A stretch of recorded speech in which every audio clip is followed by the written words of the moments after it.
If you keep going north, you will eventually go south, but if you keep going east, you will never go west. And that, my friends, is a fact of life.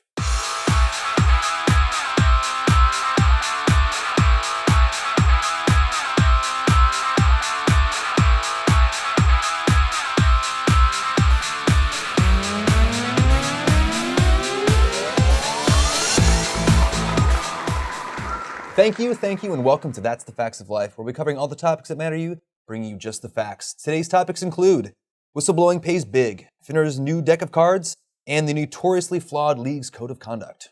But before we get there, let's check in on that naughty list.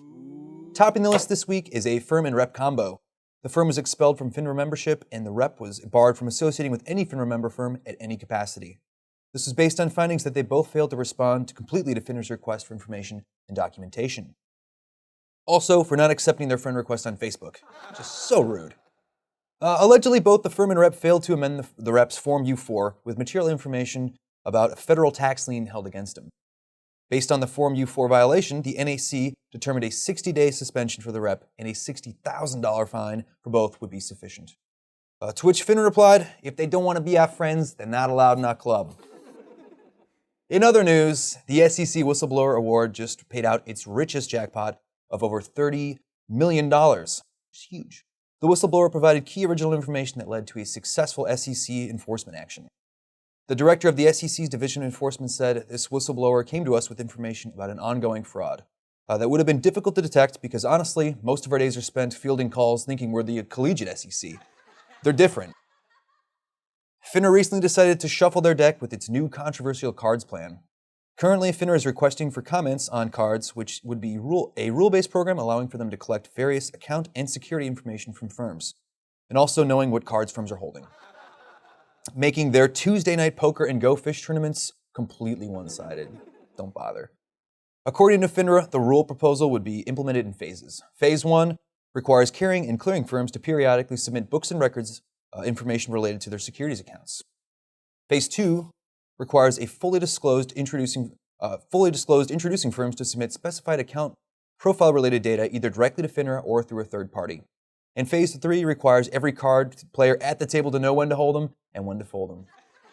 In fairness, though, cards would exclude collecting personally identifiable information and a card player's bus fare. Finally, the botched NFL behavior investigation is providing an excellent case study for compliance departments dealing with bad players. Many believe a code of conduct needs to be embraced and enforced at every level to deter unethical behavior and reputational damage. The code of conduct, however, may not be enough without training and proper enforcement. Also, enforcement shouldn't simply focus on punishing wrong behavior, but also rewarding good behavior. By doing so, many believe this will help strengthen your company's compliance message. Whether on the gridiron or on the balance sheet, consider the ramifications of short-term dollars, building a culture of integrity, and ultimately mitigating risk.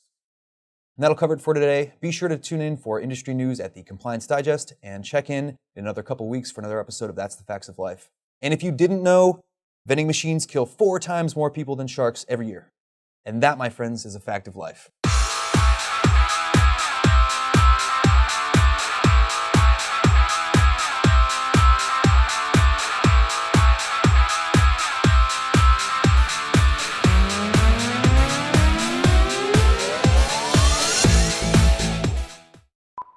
I don't want to jinx it, but I feel like this is going to be a good one. If you keep going north, you will never go south. But if you keep going east, I'm talking about all the going through just facts. Determined a 60-day, because D is not a word,